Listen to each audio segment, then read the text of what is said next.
Hi everyone, I hope you all are doing well. It's great to be with all of you again this week. For the past couple of months, I've been doing a little mini video series on the principles of Catholic social teaching, and last week I talked about the last principle, so when I got to my reflection this week, I was not totally sure what I was going to talk about, but fortunately I was inspired by some reading that I was doing for the young adult book group here at Holy Trinity. So we're reading Mere Christianity by C.S. Lewis. And so I was reading through some of those chapters and was really struck by the chapter that's titled Hope. I wanted to share some of the wisdom that C.S. Lewis shares and kind of the thoughts that I had from that. Lewis begins by describing hope as a theological virtue, which means, and I'll quote here, it means that it is not a form of escapism or wishful thinking, but one of the things a Christian is meant to do. Living out the virtue of hope as Christians means that our minds are occupied by heaven. And I was thinking about how easy it can be to become distracted by the things of this world. There are a lot of things vying for our attention, a lot of things telling us that this is the most important thing or this is the most important thing. And so it's really easy to simply keep our gaze fixed on the material world around us. And these aren't inherently bad things to pay attention to, but we can easily become lost when we mistake these realities around us for that which we're ultimately longing for. And another quote from Lewis, he says, "Aim at heaven and you will get earth thrown in. Aim at earth and you will get neither." And to explain this kind of strange rule he describes, he uses the analogy of health, which also seems very fitting to today. But he says that health is a great blessing, but the moment you make health one of your main direct objects, you start becoming a crank and imagining that there is something wrong with you. You are only likely to get health provided you want other things more: food, games, work, fun, open air. In the same way, we shall never save civilization as long as civilization is our main object.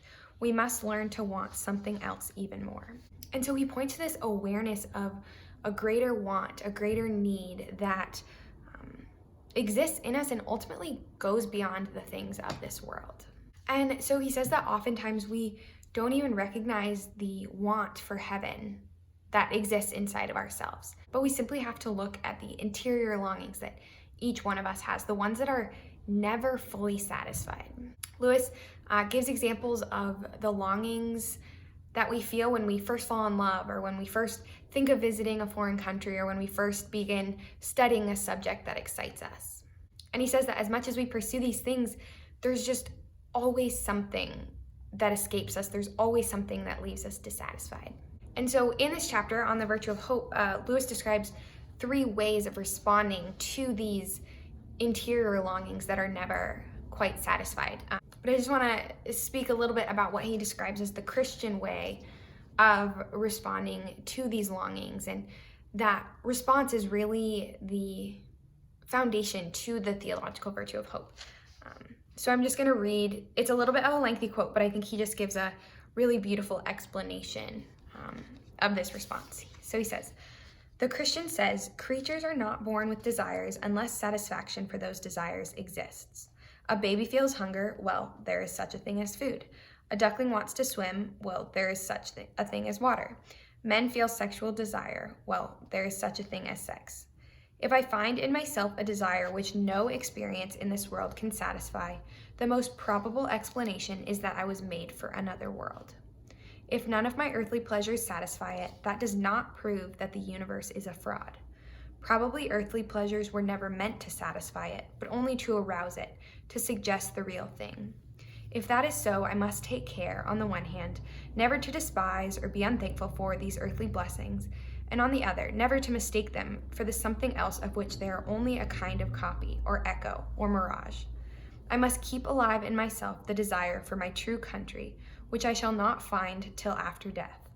I must never let it get snowed under or turned aside. I must make it the main object of life to press on to that other country and to help others to do the same." And so I just want to leave us with that quote to think about and reflect on this week. Maybe we can spend some time thinking about whether or not we respond in this way to those longings we experience in life. Whether or not we cultivate this virtue of hope in our own hearts. Do we experience life in this world recognizing its place in our journey to our final destination, or are we tempted to lose sight of that final goal, lose sight of our true home when the things in life grapple and demand for more of our attention? So just some thoughts to ponder this Tuesday. I hope you all have a really awesome week, and I'll look forward to talking with you again next week.